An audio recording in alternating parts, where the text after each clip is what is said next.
What's up, y'all? It's double coverage here. You got your boy Logan, and you got your boy Jaden. Back again.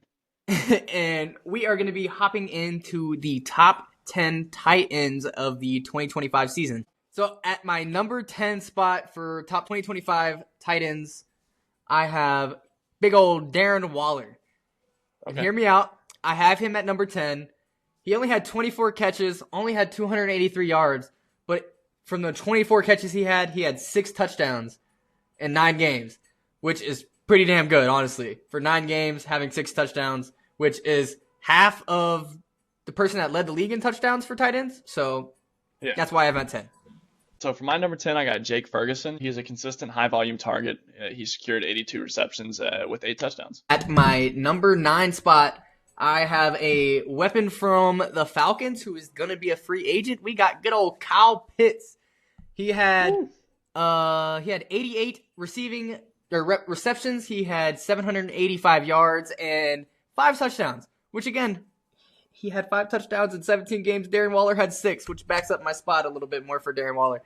But I have him at 8 because 5 touchdowns is not that good, and he got 3 of those in one game.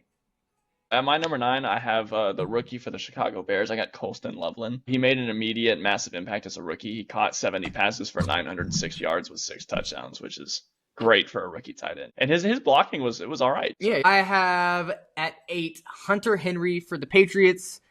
Super Bowl losers, but he still had a great season. He had 7 touchdowns, 768 yards, 60 catches, which is pretty damn good for a tight end. But he caught almost every ball. He only dropped 27 passes. So for my number 8, I got Travis Kelce. He finished the 2025 season strong. He had 76 catches and 851 yards. He remained a top 10 reliable target at kind of an easy time in his career currently, which is crazy because every time I picked him up in fantasy, he didn't do shit. So, whatever. All right. At my number 7, I have Colby Parkinson of the Rams. He had 43 catches for 408 yards, 8 touchdowns. But the reason I have him up at 7, he had 56 targets and he caught 43 of them. That's really fucking good. Really efficient check down pass. And he also had 8 touchdowns. So I have him at 7 for that reason. At my number 7, I got Tucker Kraft. He led all tight ends in yards yards after the catch. His total yards per reception, he also led before he tore his ACL, cutting his 2025 season short, unfortunately. At my number 6, I have Jake Ferguson, which you had ranked a little lower. Reason I have him up pretty high, he had 8 touchdowns, which is really damn good. He had 600 yards on 82 catches. He was a solid, there's my tight end, let me throw him the fucking ball. And he converted. He had 600 yards, 8 touchdowns. I mean, that's a solid outing for a tight end. So at my number 6, I had Dalton Kincaid. He posted a career high 86.8 PFF grade in 2025. Another fantasy stat for the nerds out here. He had 682 yards and 7 touchdowns, which is pretty fucking good for the amount of touchdowns he had. And he's proving to be a key weapon whenever he's healthy for the Buffalo Bills. At my number 5, I have him rated a little higher than you did, but I have Tucker Kraft. Because, one, he played 8 games before he got injured and got put out.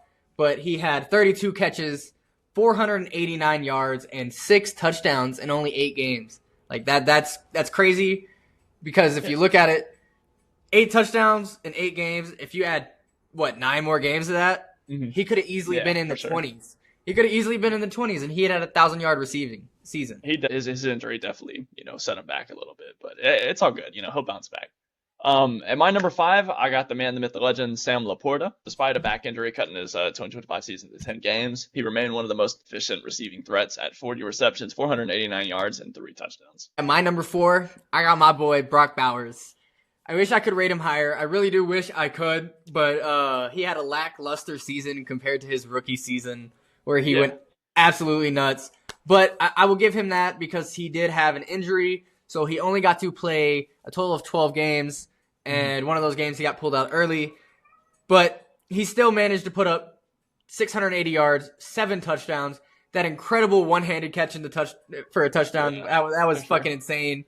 Had me jumping out my seat. But I truly do believe if Brock Bowers gets a quarterback, not Geno Smith-wise, but he gets a quarterback, he's going to be one of, if not the best tight end in NFL history because I think he's the best tight end in the league. But 2025 stats, I can't put him up there. So for my number 4, I got Kyle Pitts. He recorded a career best 2025 season with 88 receptions for 928 yards, showing high consistency. And, again, free agent, he's ready to go. He's ready to make an immediate impact on whatever team needs him. And he does provide that veteran tight end experience to whatever team he does go. I hope he stays in Atlanta. I do too. Honestly, that Falcons team is nasty with Bijan, Drake London, and Kyle Pitts. But if you've watched all of our videos, all 3 of those names have been mentioned in the top 10s of their fucking list. They just need a quarterback, apparently, compared to us. Yeah, I mean, that is a big one of their problems, but we do expect it to get better. So we'll see. You sound like a Falcons fan, Mr. Steelers. I'm honestly, number 2 for me is the Falcons. I am definitely a Steelers fan, but me being in, Georgia for so long, I'm definitely starting to migrate towards At my number 3, I have George Kittle, who played 11 games. He caught 56 catches, 628 yards, and 7 touchdowns. Again, only playing 11 games, but he was there when he needed to be there. Besides in the postseason, only catching 1 pass for 6 yards. But in the 2025 season, he did really good for the 11 games he played. He had 69 targets, 57 of those he pulled in, only dropping 12 passes. That's somebody, again, you can dump the ball off to and watch him work. So at my number 3, and I hate myself for saying this, I got Brock Bowers. Like I said, with his 12 games, I think he's an elite young talent. He had 64 catches for 680 yards total in everything and 7 touchdowns. And I hate that he got injured because he would have done amazing. He would have. I mean, like I said, he is one of the only stars on the Raiders. Brock Bowers, best tight end in the league. Nobody can tell me different. All right. At my number 2 spot, I have Dallas Goedert for the Eagles. He had 11 touchdowns, which is second in wide receivers and tight ends. He had 591 yards and 60 catches. He got the volume. He got 82 targets. He pulled in 60 of them, only dropping 22 passes. But he was a hot red zone threat. Even in the playoffs, he pulled in another touchdown in the playoffs. So there's not much you can ask more for a tight end. That's what their job is. Red zone, I could throw the ball up to my big boy tight end in the back corner, and he could pull it down for me. All right. So at my number 2, I actually have George Kittle. He remains at the top of the position, with elite blocking and receiving. And he earned a PFF grade, which is big for me, over 90. And despite his late season injury, I think he made a big impact for the San Fran 49ers. Most definitely did. I mean, I think he had the second most touchdowns for any person in San Francisco, besides Christian McCaffrey. So. Of course. But I do believe you're right there, and especially with his blocking, he is a big reason that Christian McCaffrey was able to break away and get as many touchdowns as he was. At my number 1 spot, which I'm pretty sure is going to be your number 1 spot, I have Trey McBride. Yep. And he was the true bright spot on the Cardinals.